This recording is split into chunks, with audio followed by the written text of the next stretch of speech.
Tonight I'd like to talk about, first of all, the 4 guardian meditations that are traditionally practiced by yogis on retreat.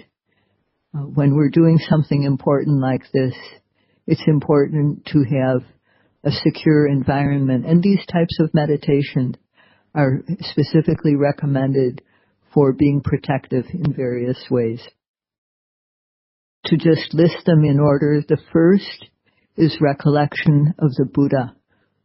Actually, that means recollection of the Buddha's qualities, special qualities. The second is metta, or loving kindness meditation. The third is recollection of the repulsive nature of the human body. And the fourth is the recollection of death. So these 4 each have their own particular way of helping us when we're on retreat. Recollection of the Buddha's special qualities is something we already do in the morning meditation when I ask you to reflect on, when I say the words and reflect on the meaning. This particular meditation is useful for many things, but one thing that it does is dispel fear. And sometimes when we are engaged in meditation practice, fearful things may come up in our mind. We may see fearful sights or hear sounds, something like that. So if we have the practice of doing this meditation for a small amount of time, and I will describe when to do it, then when it happens, if it should happen that we have something fearful come up in our meditation practice, we'll have the habit of this reflection and we won't feel fear. In the morning, I recite 9 special qualities of the Buddha, and for people who are familiar with all these, they could simply take the one that most resonates with their heart and use that as something to reflect on. But I will just explain the meaning of the word Buddha, which is one of the special, expresses one of the special qualities of the Buddha. And if that resonates with you, then you can use that as your meditation object when doing recollection of the Buddha. What the word Buddha means, it means the awakened one, and it can also mean the one who wakes other people up, the awakener. So both the awakened one and the awakener. He performed, when he was working to become fully enlightened Buddha, he worked for many, many lifetimes developing perfections, and at the culmination of his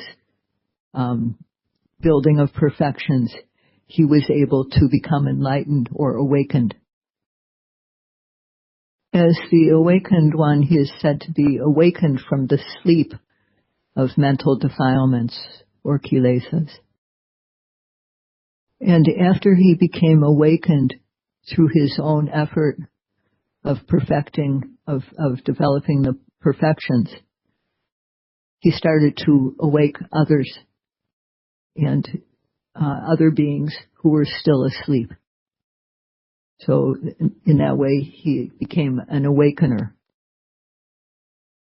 It's like when you have a crew of workers, a group of workers who go to some place together to work, and the one who wakes up first wakes up the others. So to meditate on this quality, you can just recite in your mind the awakened one. Just the awakened one, the awakened one, just for about a minute. I will explain at the end, but that is how you would make the reflection. You could say the word in Pali if you like, Buddha, or you can say the awakened one, like that. At first, we learn about this in a theoretical way, but when we practice, we come to eradicate mental defilements through our practice, both on a temporary basis while we are practicing, while we are mindful, and also on a permanent basis when the practice comes to culmination.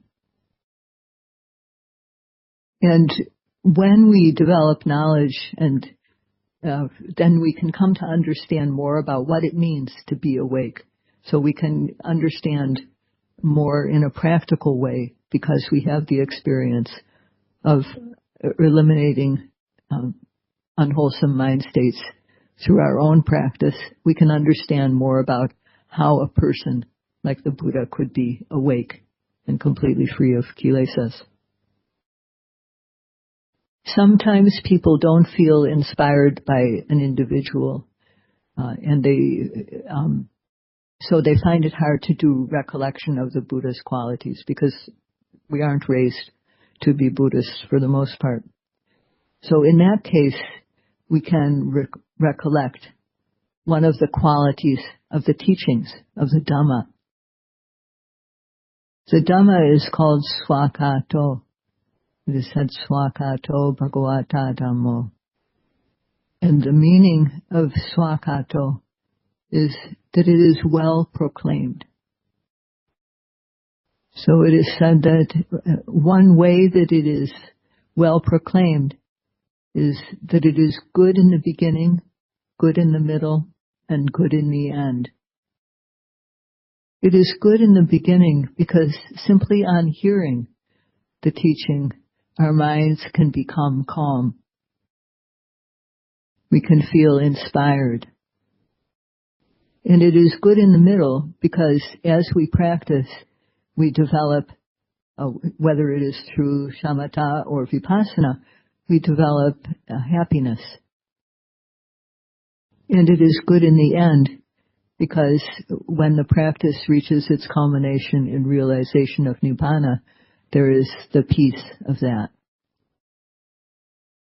And that is one way in which the teachings are well proclaimed. And another way in which the teachings are well proclaimed is that I can't say it simply, sorry. When we aren't free from kilesas, we may do wrong actions, or so we can, and these actions, the wrong that we do can exist on a gross level, on a medium level, and on a very subtle level. So there can be, when we actually get extremely angry and kill somebody, for example, which it does happen, or we get extremely greedy and we steal something. Those are examples where the mental state is overwhelming us to do something that will cause us harm in the end and cause others harms. So that's an example of a transgressive defilement. And the Buddha taught morality to counteract that level of gross defilements. So when we undertake the moral precepts, we decide we are not going to commit wrongs by way of action or speech. But the defilements can still arise in the mind. And if they become strong enough, they could lead us to break our moral precepts. But the practice of concentration that develops as we practice vipassana or else samatha, concentration is the training the Buddha taught to suppress this medium grade of what they call obsessive defilements that tend to arise in the mind. They don't manifest yet on a physical level, but they manifest in the mind. But there is a latent level of defilements that they only arise in the mind when they have a cause to come to being. And they're like the seeds, or just they're latent, the latent potential to greed or anger or delusion. And when we attain wisdom, we uproot that subtle level so that they can never arise again. So this is a manifestation of the way in which what the Buddha taught is well proclaimed, because moral precepts that are restraint of body and speech, they counteract the defilements that occur on a physical and verbal level. And in the same way, the practice of concentration suppresses the ones that can arise in the mind, and the most deep level of the training, the wisdom, eliminates the most deep grade of defilements. For people who aren't Buddhist, if you don't want to do this particular protective meditation, you're not required to, but it is beneficial, and both the recollection of the Buddha's qualities and recollection of the Dhamma's qualities of being well proclaimed, for example. These are a traditional method for dispelling fear. The second method is loving kindness, or metta meditation. And we have the word love. And in this case, there are two kinds of love that we can think about. One is family love, domestic love, the type that family members feel for each other, and maybe pure love, or altruistic love. So in the family relationships, almost always have at least a little bit of selfishness in them. So they're not completely free of self-interest, although people might also have very wholesome attitudes towards each other.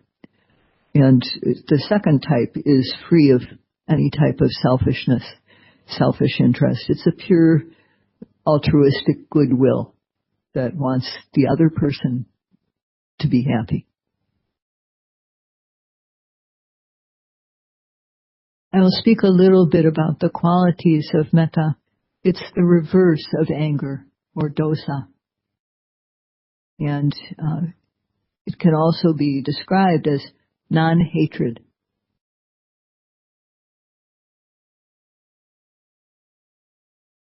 So anger is like a very brittle, dry quality.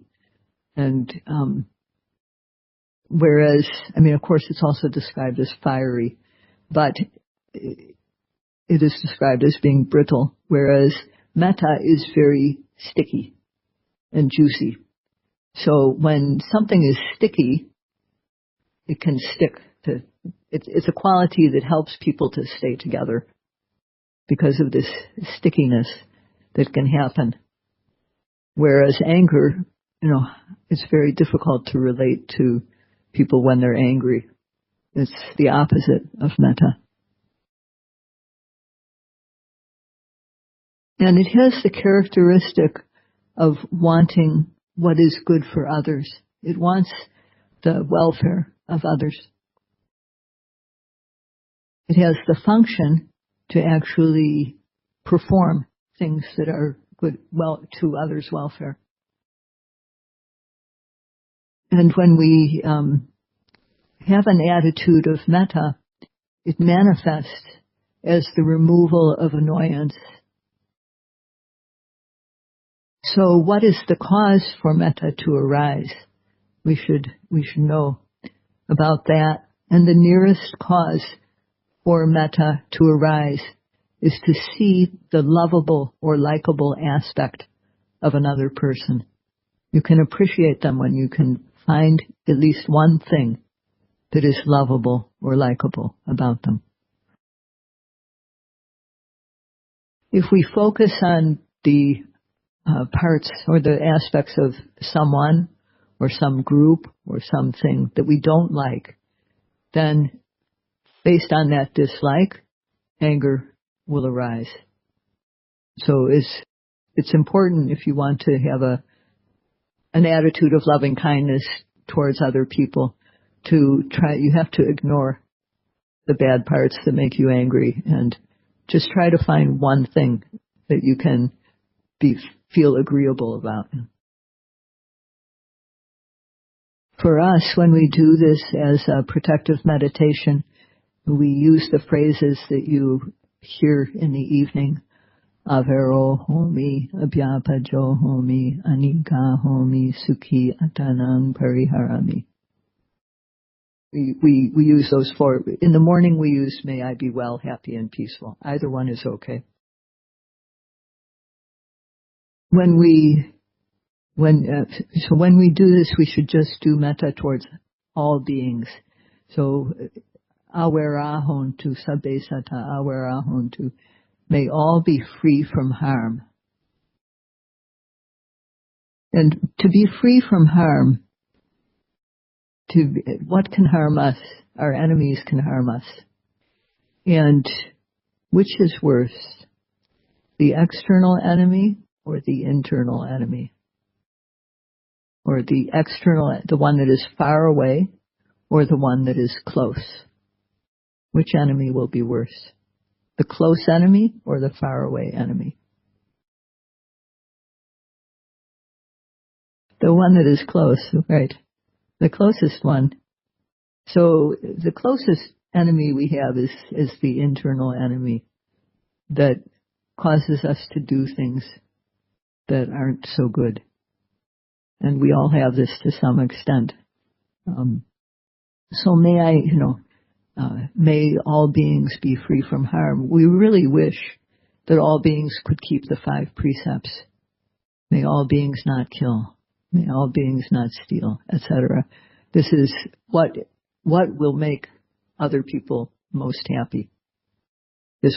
When we don't kill, steal, commit adultery, don't lie, don't take drugs and intoxicants, we also feel we protect ourselves by not breaking the 5 precepts. So that's the essence of what it means to be free from harm. And when we wish other people to be free from harm, the first enemy you have to deal with is the one inside. When you have that one conquered, the other ones outside will not bother you. So, just for ourselves, if we do, give in to unwholesome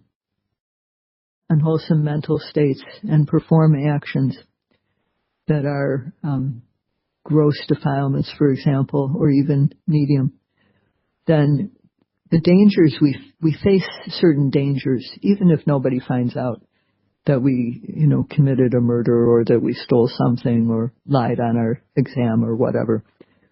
We will blame ourselves when we do something like that. And second, if other people find out about it, they will blame us, especially the wise people. And also, if we commit a wrong that is punishable by law, then we can have to face that punishment. And for people who believe in future existences, such as I do, the future existences will also be negatively affected by our deeds of wrongdoing.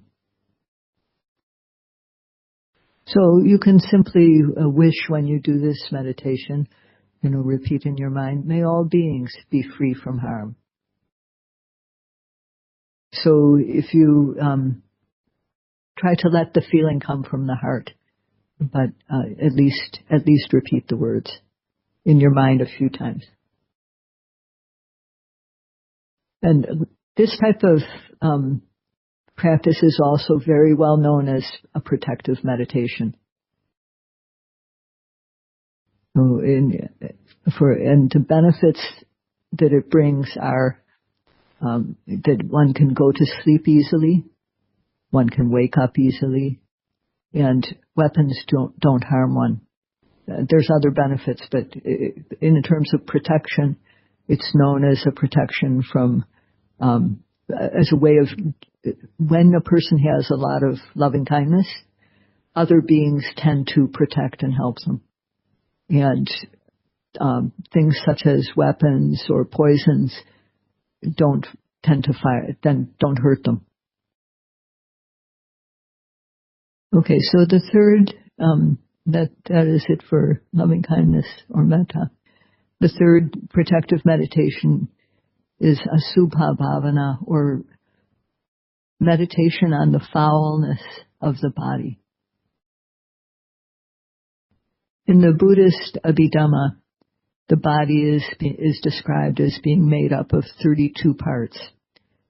Things like, for example, the hair that we can see on the head, the hair of the body, nails, finger and toenails, teeth, skin. And the parts like these are very obvious, but there's also the parts inside the body. So they're described as being 32 different parts. But we don't have to remember all 32. Usually, we just bring to mind those first 5 that I mentioned: hair of the head, hair of the body, nails, teeth, and skin. So, of course, we may, when all these parts of the body are together and they're all in place, a person looks attractive. But if we think of each of these body parts as just like a pile of hair, pile of head hair, a pile of body hair, a pile of finger and toenails, a pile of teeth, a piece of, a big piece of skin, like the Body Works show, if people saw that. That's, when they're taken individually, they're quite disgusting. Sometimes people have a hard time relating to this type of meditation, but another way to think of how it can be disgusting is what happens when you're eating soup in a restaurant and you find a piece of hair in the soup.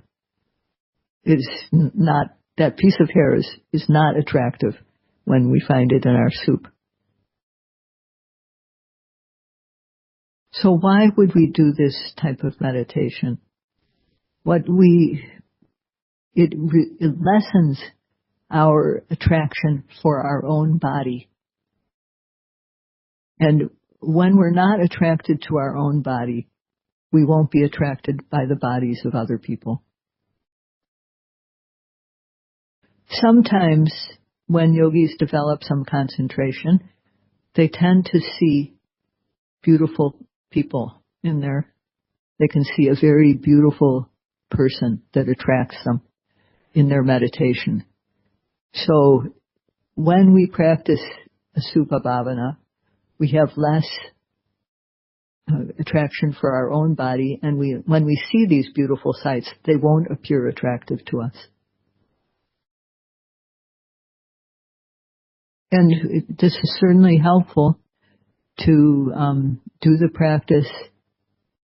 practice of Asubha when we are on retreat, or if we undertake a monastic life. It's very appropriate to do this type of practice. Here, when we do the practice, we focus on beautifying the mind. And in the long run, this is going to be much better for our overall looks than body beautification. So when the mind is beautiful, the body also becomes beautiful. And although with this practice, we look at the body as being repulsive, it doesn't mean that we should not be neat or clean. The Buddha had many rules for the monks and the nuns that emphasized wearing the robes neatly, keeping the body clean. So it's not, the Buddha was not against beauty.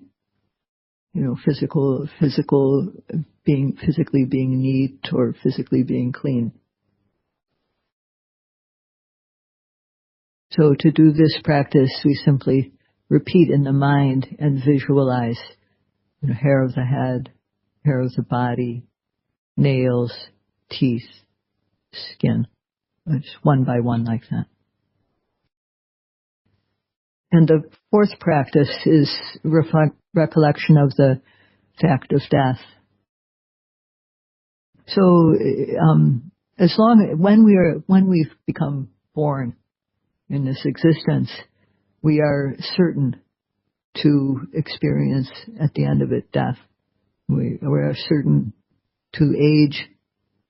We are certain to most likely get sick, especially in this day and age.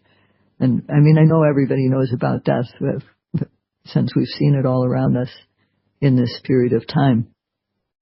And death can happen at any time. It's not possible to make a date with death, is one of the sayings I've heard in Burma. It may be before our time or at a timely occasion. So to reflect on death, we reflect that death is sure to come. But death is certain. That's the first reflection. And my life is uncertain. The life will end in death. It is sure to end in death. Death is inevitable.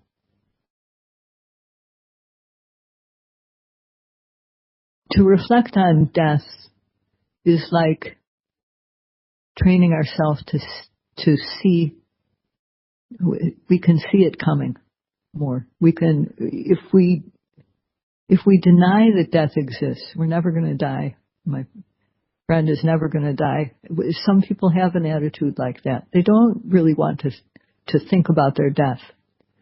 But which is worse, to see a snake up close when it's too close to get away from, or to see it from far away? A poisonous snake.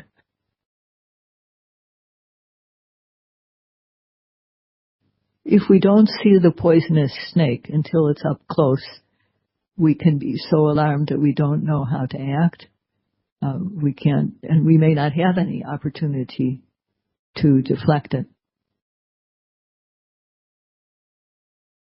But when we see a snake in advance, we can either run away, perhaps, get out of its way.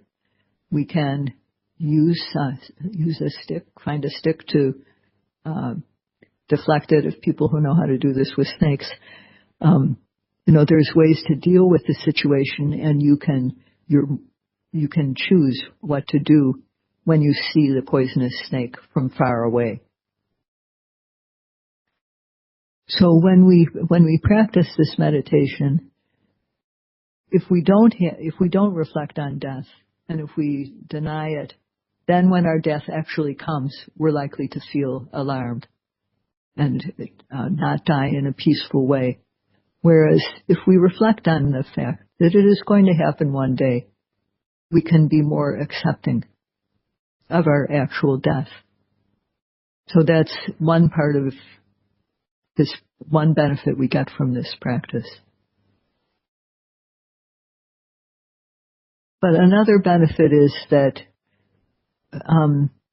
it lessens our fear of facing difficult physical feelings or difficult things that come up. So if we practice this meditation, we tend to be more accepting of the discomforts that can become extreme during practice. So it's very helpful in that way. Sometimes we simply need the attitude of, okay, so what if I die? I know I'm going to die. So what? This may be the dying moment. And sometimes that can happen in practice where you really feel like it could be the moment you die. Or when you're sick, it can feel like that. If you have it happened to me that I choked on something when I was alone, and I thought I really could die. if you're alone and you're choking on something, and you get alarmed by it, so at that time the practice, I just like tried to, pay attention and to not get alarmed. Because if I had gotten alarmed, I probably would not be here right now to say this, But it happened that the thing, what was gotten in my throat, it passed through, it came out. So, but for us right now, of course, the practice of the meditation on death, all these practices are of particular benefit when we practice in this retreat, to help us to give us protection as we do the work, and to help us to face the situations that could otherwise take us off track. So you can take 5 minutes, the first 5 minutes of a sitting, and meditate for just a total of 5 minutes in the sitting. Some teachers say to do at the beginning of every sitting.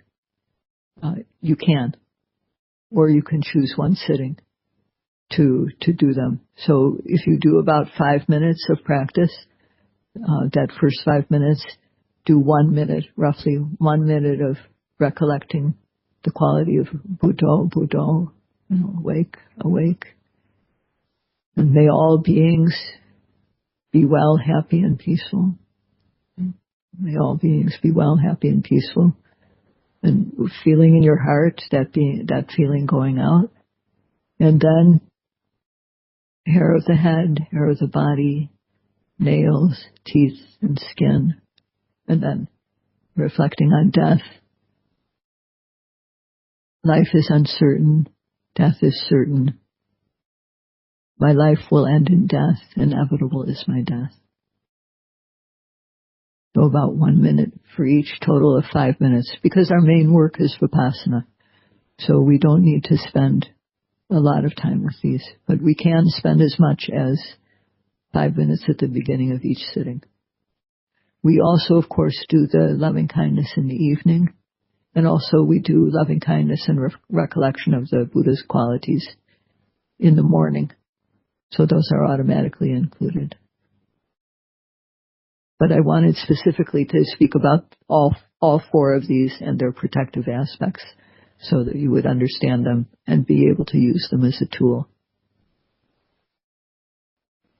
May you all be able to practice Vipassana peacefully, without disturbances, and realize the knowledge, the concentration on knowledge, and freedom that you would like to realize. Sadhu, sadhu, sadhu.